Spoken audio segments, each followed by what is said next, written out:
Good morning. I am Rubina. Today is Saturday, October 3rd, 2020.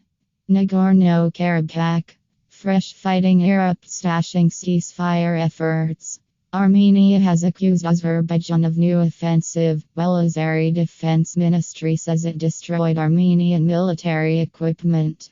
Armenian and Azerbaijani forces have been engaged in intense fighting over the breakaway Nagorno-Karabakh region on Saturday, scuttling diplomatic efforts to reach a ceasefire to end the latest conflict that has killed hundreds. According to Armenian Defense Ministry spokeswoman Shushan Stepanyan, Azerbaijan launched a large-scale new offensive, which Armenia-backed forces had repelled and launched a counter-offensive. Meanwhile, Azerbaijan's defense ministry said its troops had destroyed a large amount of military equipment belonging to the Armenian military. During the present day, the troops of the Azerbaijani army, successfully advancing in the intended directions, took possession of new strongholds and carried out a cleanup of the territory from the enemy, the ministry said on early Saturday. Nagorno-Karabakh is controlled by ethnic Armenians backed by Armenia and has been the subject of several United Nations resolutions calling for an end to the occupation of Azeri lands.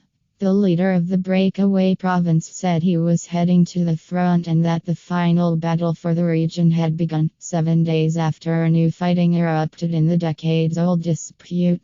World powers have been calling for a ceasefire between Azerbaijan and Armenia since Sunday, when fighting over the region, which is officially part of Azerbaijan, first erupted.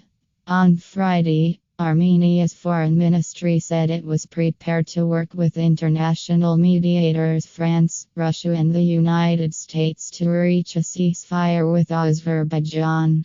However, Turkey's foreign minister said that for Azerbaijan to agree to a ceasefire, Armenia must withdraw its forces.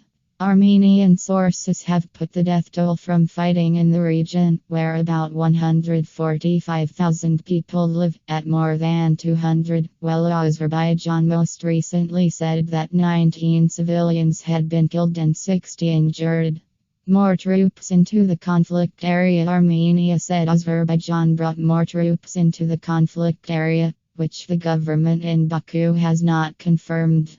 Armenian Prime Minister Nikol Pashinyan told Al Jazeera his country is the guarantor of security in Nagorno-Karabakh.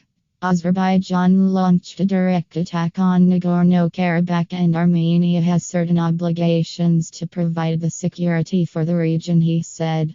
The September 27 Azerbaijan offensive began with shelling of civilian settlements, and this is a fact we need to acknowledge. When there is an attack, the very first task is to protect from that aggression, after which only it is possible to talk about negotiations. For his part, President of Azerbaijan Ilham Aliyev said Armenia has not been interested in peace for the past 3 decades, after ethnic tensions increased following the collapse of the Soviet Union. They want to occupy our lands forever, he told Al Jazeera's Sinem Kosioglu. If Armenia demonstrated goodwill and acted in compliance with many international resolutions, the conflict would have been resolved long ago. Azerbaijan and Armenia previously fought a war over Nagorno-Karabakh in the late 1980s and early 1990s as they transitioned into independent countries amid the collapse of the Soviet Union.